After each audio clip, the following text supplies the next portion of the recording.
બેઠી હોય અમારી માથે મેલડી જેવું સતર બેઠું હોય અને અમારા ગરીબની મજૂરી કરી કરીને જે પૈસા ભેળા કર્યા હોય ને એમાંથી ભેહ લીધી હોય અને ઈ જો આ રાજા જબરજસ્તીથી બળજુકમીથી દાદાગીરીથી જો અમારે હાથમાંથી ભેહની હાંકડું મુકાવી દે અને ભેહું લઈને વયા જાય તો મેલડી તું ધણી હો કે ન હો ફેર શું પડે દુનિયામાં? તું જો અમારી માથે બેઠી હોય ને અમારા વડવાએ જો તને આડી વાટના દીવા કર્યા હોય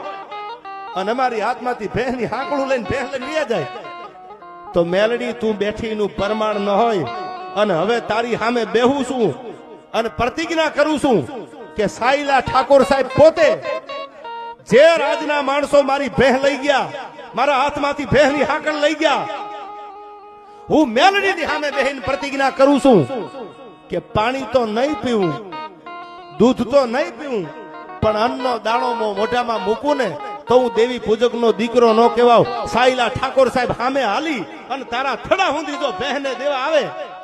તો માનું કે આ જગદંબા મેલડી બેઠી છે. બાકી માનું કે આ ફળા નહીં પાણા પડ્યા તા કાળમી ડાયા મારી માં કોઈ દી બેઠી ન હોય.